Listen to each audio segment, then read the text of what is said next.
যুবক যখন সেজদায় যায়, যুবক তো জানে না, ও তো জানে আমার চলায় জমিন কাঁপে, ও তো জানে যে আমার চলায় এলাকা কাঁপে। হায়, ও জানে না ওর সেজদায় যে আরশ কাঁপে, ওটাও জানে না। যদি জানতো তো এলাকা কাঁপাইতো না, যদি জানতো তো জমিন কাঁপাইতো না, ও সেজদা দিতে থাকতো আর আরশকে কাঁপাইতে থাকতো। যুবকের সেজদায় আরশ কাঁপে, আরশ। যুবক যখন সেজদায় যায়, সেজদায় পড়ে তো আল্লাহ ফেরেশতা, নাইলে এই হাদিস কোনোদিন আসতো না। আল্লাহ ফেরেশতাকে বলে উনজুর ইলা শাব মাযা ইয়াফআল, যুবকের দিকে তাকাতো কি করে আল্লাহ জানেন। তো ফেরেশতা বলে জাআলা আজলাহু ওয়া মাজালাহু লিআজলিক, সবকিছু বিসর্জন দিয়ে আপনার কুদরতি পায়ে মাথা ঠেকায় দিয়েছে। তা আল্লাহ বলে হাদা আবদি হাক্কা, এ আমার পারফেক্ট বান্দা, ইন্নী উবাহি বিহিল মালাইকা, তোমাদের উপরে আমি একে নিয়ে গৌরব করি। যখন সেজদায় চিৎকার দেয় সুবহানা রাব্বিয়াল আলা, আল্লাহ বলে সাব্বাহতানি সাব্বাহতুক, তুই আমাকে পবিত্র বললি, যাহ তুই পবিত্র, তোর গুনাহ মাফ, সেজদার থেকে উঠার আগে মাফ। আলাইতানি ফাআলাইতুক, মহান বললি, তুইও সৃষ্টির ভিতরে মহান। দুনিয়াওয়ালারা তোকে কি দিবে? কিয়ামতের দিন আমি তোকে আরশের নিচে সুপার ডিলাক্স গ্যালারিতে বসাবো। গ্যালারিতে, সুপার ডিলাক্স গ্যালারি বোঝেন? 7 জনের ভিতরে একজন ওই যুবক যে যৌবন আল্লাহর সাথে বিনিময় করে। আল্লাহ বলে তাকে আমি আরশের নিচে গ্যালারিতে বসাবো। সাবআতুন ইয়াদিল্লুহুমুল্লাহু তাহতা দিল্লি। দুনিয়াওয়ালারা তোকে কি দিবে? দুনিয়াওয়ালারা অতক্ষণ দিবে যতক্ষণ স্বার্থ আছে। হইতে পারে স্বার্থ শেষ তো তোমার এতিম বাচ্চা, তোমার দুধের শিশুকেও এতিম করতে দুনিয়াওয়ালারা দ্বিধা করবে না, দ্বিধা করবে না। তোমার নববধূকে বিধবা বানাইতে দুনিয়াওয়ালারা দ্বিধা করবে না। অতদিন তুমি চামচ, যতদিন তুমি বোঝেন।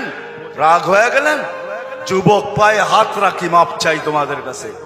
অতদিন তুমি দুনিয়াওয়ালাদের কাছে দাম পাবে যতদিন তুমি চামচ হবে, চামচ। আল্লাহ বলে আমার কাছে দাম ভিন্ন, সত্য এটি। এই জন্য আসেন আজকের মজলিস থেকে ওয়াদা করে উঠি যে আজকের থেকে ভাববো যে আমি যে কোনো মুহূর্তে যেতে পারি। আমি বাবাইতে চাই, এই জন্য আমার কাছে পিছনে একটা প্রমাণ আছে। এই উম্মত যদি ভাবতে ভাবতে কোনো দিক দিশা না দেখে, আর যদি মাথায় হাত উঠায়া দিয়া চিৎকার দেয় আল্লাহ, কোনো দিকেই তো দেখি না, নিজেকে কি ধ্বংস করে ফেললাম, এটা মুখ দিয়া উচ্চারণ করতে দেরি, আল্লাহ ঘোষণা দিতে দেরি করেন না। ফালাম্মা তায়াক্কানতা বিল বাওয়ার ওয়া যানানতা আন্নাকা মিন আহলিন নার মানাহতু ইলাইকা রিদওয়ানি ওয়াল্লাইতু ইলাইকা গুফরানি ওয়া কুলতু লাকা লা তাহসান গফারতু লাকা যুনুবা ওয়াল আওসার ওয়া লিআজলিকা সাম্মাইতু নাফসিয়াল আসিসুল গফফার।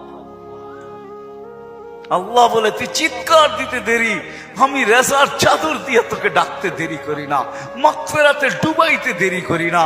তুই অনুভব করিস না, তোর পিঠে হাত রাখা আমি বলতে থাকি চিন্তা করিস না, গুনাহ খাতা মাফ করে দিলাম, তোর জন্যই তো আমি আজিজুল গফফার। এই জন্য চিন্তা করাইতে চাইতেছি। আসেন আজকের থেকে একটু চিন্তা করি যে আমি প্রস্তুত কতটুকু, প্রস্তুতি কতটুকু। এটার জন্যই আল্লাহওয়ালাদের সোহবত লাগবে, এটার জন্যই হক্কানি আলেমদের স্পর্শ লাগবে। মেরে দোস্ত, চোখের পর্দা একদিন খোলা যাবে।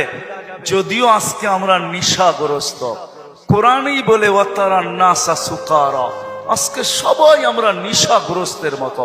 যুবক যৌবনের নিশায়, নারী নারীত্বের নিশায়, পুরুষ পুরুষত্বের নিশায়, বাড়িওয়ালা বাড়ির নিশায়, দোকানওয়ালা দোকানের নিশায়, হাটওয়ালা হাটের নিশায়, ঘাটওয়ালা ঘাটের নিশায়, রোডওয়ালা রোডের নিশায়, অফিসওয়ালা অফিসের নিশায়, আদালতওয়ালা আদালতের নিশায়।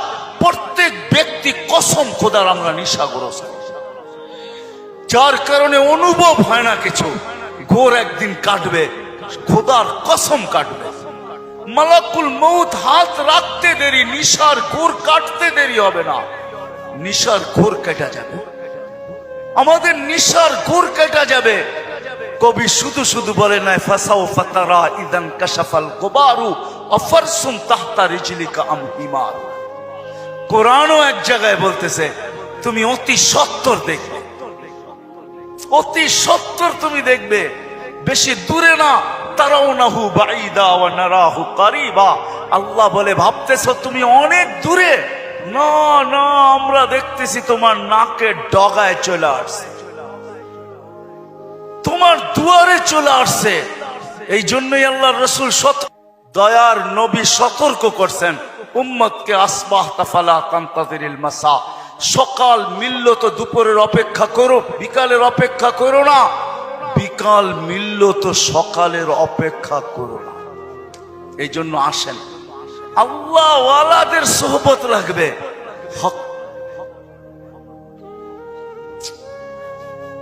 আল্লাহ ওয়ালাদের সোহবত লাগবে, হক্কানি ওয়ালাদের সোহবত লাগবে। এদের সোহবতে যাবে যখন, সোহবত লাগবে, পরিবেশ লাগবে। ওই পরিবেশে যখন যাবেন, ওই সোহবতে যখন যাবেন, ওই জায়গায় যখন যাবেন, তখন পর্দা আস্তে আস্তে সরতে থাকবে। সূর্য যেমন উঠতে থাকে তো ঘন কুয়াশাও আস্তে আস্তে সরতে থাকে। এক সময় সবকিছু ক্লিয়ার হয়। হক্কানি ওয়ালাদের, আল্লাহ ওয়ালাদের সোহবতে যখন যাবেন, তখন এই নিশা কাটতে থাকবে।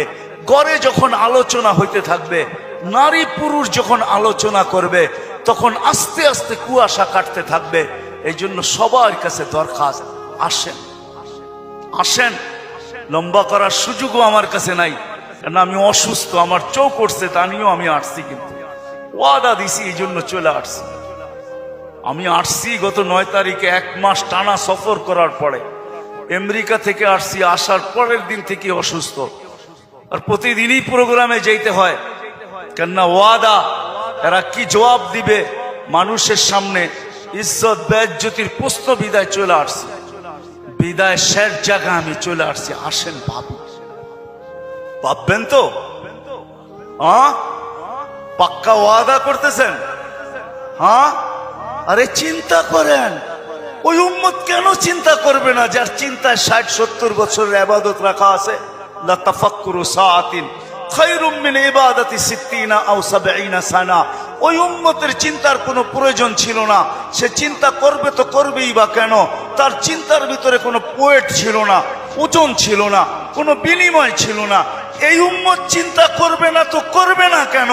যার প্রত্যেক চিন্তার মুহূর্তের বিনিময় 60-70 বছরের ইবাদত দেওয়ার জন্য আল্লাহ প্রস্তুত। নাইলে এই হাদিস আমাদের দুয়ার পর্যন্ত আসতো তো আসতো কেন? একটু বিবেক দিয়া ভাবেন না? আল্লাহ বিবেক দিছে, ভাবেন। ভাববেন না কেন? ভাবেন, আপনি ভাবেন। ভাবনার দ্বারা কি হবে? একটু আগেই তো আমি হাদিস শুনাইলাম, এই উম্মতের ভাবনারও ওজন আছে। এই উম্মত ভাবতে দেরি, আল্লাহর রহমত উম্মতের দিকে ছুটে আসতে দেরি করে না। এই জন্য ভাববো, হক্কানি আলেম আর আল্লাহ ওয়ালাদের সোহবতে যাব। যাবেন তো? হ্যাঁ যাবেন? হ্যাঁ, কমসে কম নামান, কমসে কম নিজের নামটা লেখায় রাখেন, কাজে দিবে।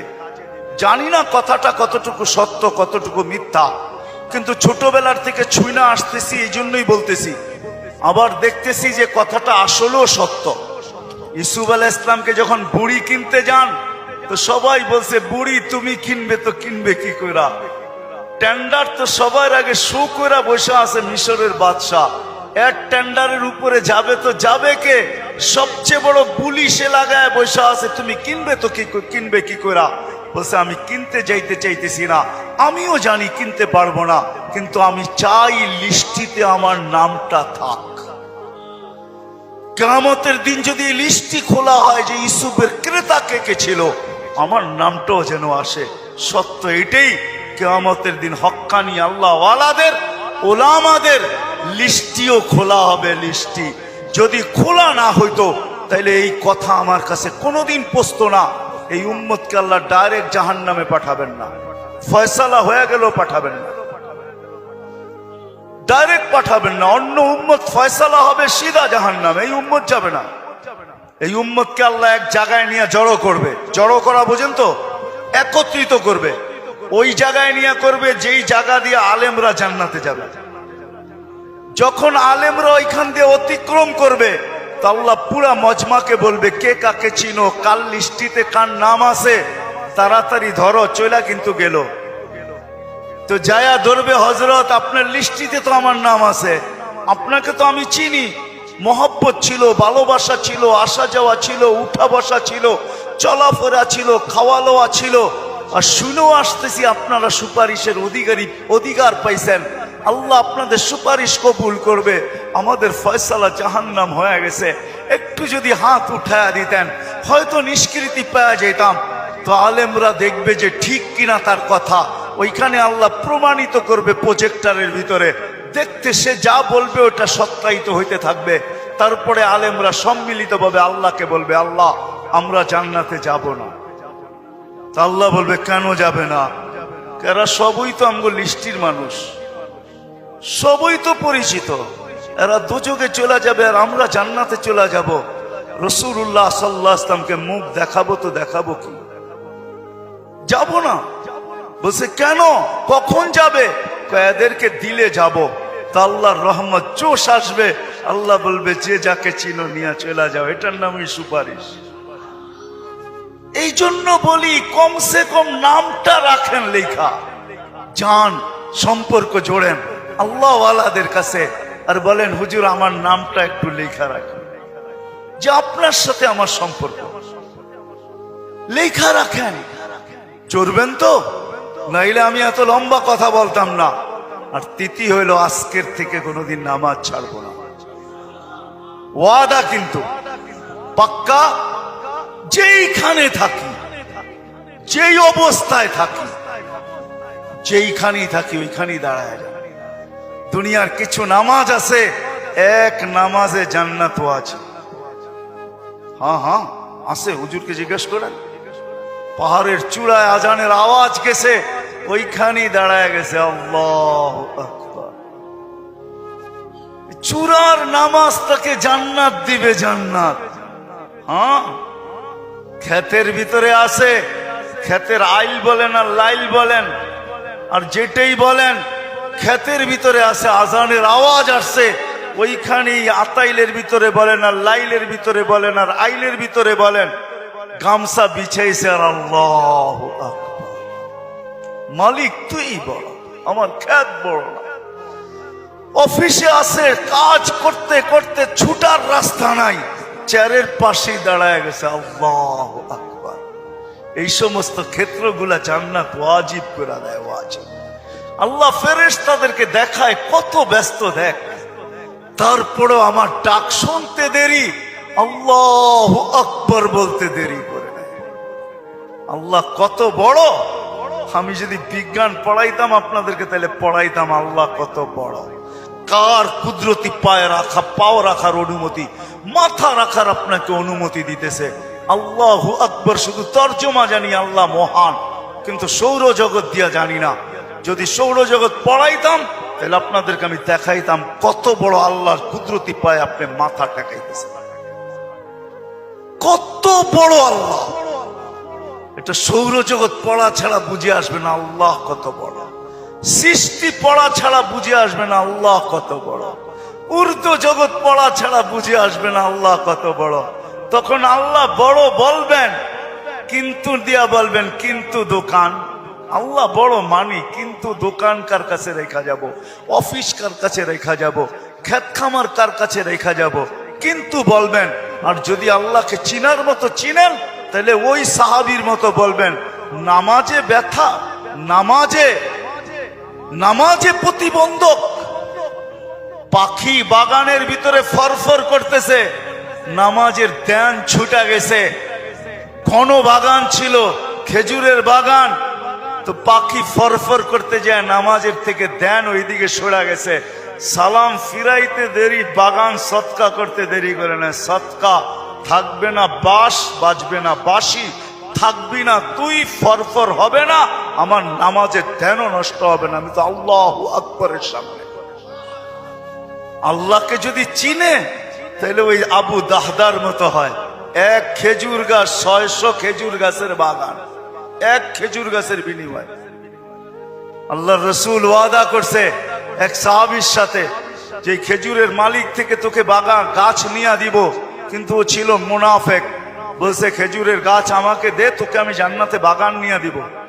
ইয়া রাসূলুল্লাহ, আমার ছেলে সন্তান এই খেজুরের গাছের খেজুর খুব পছন্দ করে, এটা ছাড়া যা চাইতেন তাইলে দিতাম, এটা দিব না। আবু দাহদা পাশে দাঁড়ায়া শুনতেছিল, তো বলছে ইয়া রাসূলুল্লাহ, কানে কানে আমি নিয়া দিলে দিবেন? অবশ্যই দিব, কেননা উনি মুনাফিকের রব চিনতেন। তো যা বলছে খেজুর গাছ বেচবি? আল্লাহর রসুল রে দিলাম না, তোকে কি করে দেই? কতগুলা খেজুর গাছ হইলে দিবি না? এটা কতগুলা হইলে দিবি না? তো বলে খেজুরের সিজন চলতেছে, সব গাছে খেজুর ভরা। বলছে তোমার ওই 600 বাগানের 600 খেজুর গাছের বাগানটা আছে, ওইটা দিবা? তাহলে দিয়া দিব। ডান, দিয়া দিলাম। দে খেজুর গাছ। ডন কয়া ছুটা শুরু করছে, কেননা আবু উম্মুদ দাহদা খেজুর বাগানের ভিতরে বাচ্চা কাচ্চা নিয়ে খেজুর পাহারা দিতেছিল, নিজে খেজুরের বাগানও ঢোকে নাই, বাহির থেকে দাঁড়ায় চিৎকার দিতেছে, উম্মুদ দাহদা কি হয়েছে? কয় জলদি বাহির হ, খেজুর গাছ বেচা বিক্রি হয়ে গেছে। কয় কোথায়? আল্লাহর রসুলের সাথে জান্নাতের বাগানের বিনিময়। তো ছেলে সন্তান নিয়ে মহিলা স্লোগান দিতে দিতে বাহির হইতেছে, কি? রবিহাল বাইয়া বা দাহদা, রবিহাল বাইয়া বা দাহদা। আবু দাহদা, বড় লটারি জিতা গেছিস তুই, বড় লটারি জিতা গেছিস। বাহির হয়ে চলে আসছে, 600 খেজুর গাছ দিয়া দিছে। আল্লাহর রসুলকে বলছে, ইয়া রাসূলুল্লাহ, খেজুর গাছ কিনা ফেলছি। কয় কি দিয়া কিনছিস? কয় 600 খেজুর গাছের বাগান দিয়া কিনা নিছি।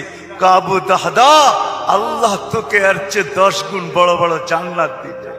আমি তোর খেজুরের বাগান দেখতেছি জান্নাতের ভিতরে। সত্য এটা। ওরা চিনছে আল্লাহু আকবার কি জিনিস, ওরা চিনছে লা ইলাহা ইল্লাল্লাহ কি জিনিস, মুহাম্মদুর রাসূলুল্লাহ কি জিনিস। এই জন্য ওয়াদা করেন আজকের থেকে নামাজ ছাড়বো, পাক্কা ওয়াদা। যুবকরা কি বলে? পাক্কা ওয়াদা। ইনশাআল্লাহ হুজুর দোয়া করবে, তারপরে এখান থেকে উঠা যাব, এর আগে কেউ যাব না। আমি আপনাকে চোখ খুলে দেখাইতে পারি, আমার চোখে চোখ উঠার কারণে কথা বললে অনেক জোর লাগে। আবার কালকেও প্রোগ্রাম আছে, ডেলি আছে। আসছি আমি 9 তারিখে, 1 মাস সফর করার পরে টানা আমাদের তাবলিগি সফর ছিল। 1 ঘন্টার জন্য এরকম কোনো সুযোগ ছিল না থামার। তারপরও চলে আসছি। উঠা চলে যাবেন? আল্লাহওয়ালা মানুষ, একটু আগেই তো আল্লাহওয়ালাদের সোহবত বলতেছিলাম। ইনশাআল্লাহ ওনার দোয়া শুইনা, দোয়া নিয়া তারপরে যাব। আল্লাহ আমাদের সবাইকে আমল করার তৌফিক দান করে।